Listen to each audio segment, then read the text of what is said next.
mana kita nak merasakan satu struktur bisnes, struktur pemasaran dengan pemahaman yang begini, biarkan kita bersedia untuk bersaing dalam dunia persaingan yang begitu kompetitif. Sebagai contoh, dinyatakan dalam kategori yang pertama kita adalah visi dan strategi, kan? Maksudnya kita nak membina visi strategi. Adakah kita ada visi strategi dalam persaingan, dalam kita merasakan bisnes? Persoalan-persoalan kat situ dia ada 8 persoalan yang dikemukakan. Pertamanya adalah adakah kita membuat perencanaan strategi, merancanglah. Yang keduanya adalah kita berkomunikasi visi, strategi dan nilai kita secara dalaman dengan organisasi dalaman kita bekerja, pengusaha-pengusaha kita yang berada di bawah.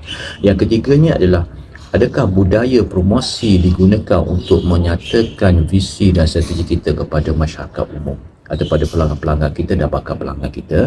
Yang kelima adalah kita berkomunikasi visi dan nilai kita pada aktiviti pemasaran yang kita laksanakan, sama bentuk internal ataupun bentuk eksternal.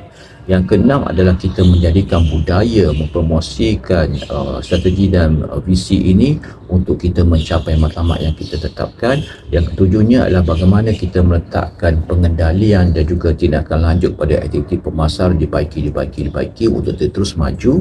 Yang ke-8nya adalah kita meletakkan standard operation kerja lah, SOP kan, SOP untuk seluruh anggota pekerja kita dalam setiap jabatan, setiap unit yang kita ada. Dalam bisnes kecil tu kadang setiap unit, kadang unit kecil saja, tapi adakah walaupun unit kita kecil, adakah kita meletakkan setiap SOP supaya kita ada satu sistem apabila melakukan produk servis bukan sama saja. Maknanya kita boleh belajar daripada syarikat-syarikat yang terlibat dalam fast food kan, McD, KFC, apa saja yang berada di luar. Kadang kita masuk, kita perhatikan sistem mereka, kita juga boleh belajar banyak daripada mereka. Itu berkaitan dengan visi dan strategi.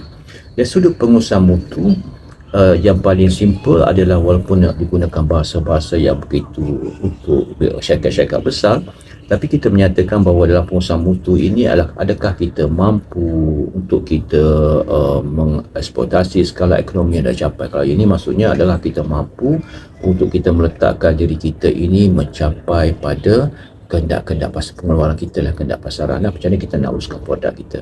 Dan juga adalah kita meletakkan satu koordinasi dalam proses production kita lah. Maknanya proses production kita ni adakah kita ada sistem satu-satu sampai produk itu dikeluarkan, dan kita meletakkan setiap sistem itu pada jalan yang lengkap. Sebab apa, dalam dunia bisnes kecil kadang-kadang kita tak ada satu sistem, menyebabkan hasil nanti produk kita berbeza-beza rasa, berbeza bentuk, tak sama seperti mana yang kita kehendaki, yang menyebabkan pelanggan kita kadang keliru dengan rasa, menyebabkan pelanggan kita tak nak membeli pada kita. Sebab kita ada sistem koordinasi proses production itu.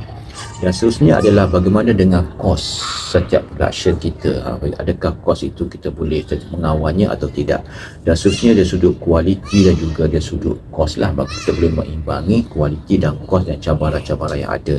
Bagaimanakah pengurusan logistik kita, bagaimanakah pengurusan sistem pengendalian kualiti, adakah kita check kualiti daripada produk dan servis kita, bagaimana kita nak meningkatkan proses dan aktiviti dalam pengurusan produk kita, dan bagaimana kita nak kawal bukan saja kita menguruskan logistik, bagaimana juga kita nak kawal, nak kontrol logistik kita supaya sentiasa dapat memenuhi kehendak pasaran dan sentiasa berada dalam bentuknya efisien. Sebab tu dia kata dalam management produk ini kita lari pada bahan mentah, kualiti, kos dan juga harga.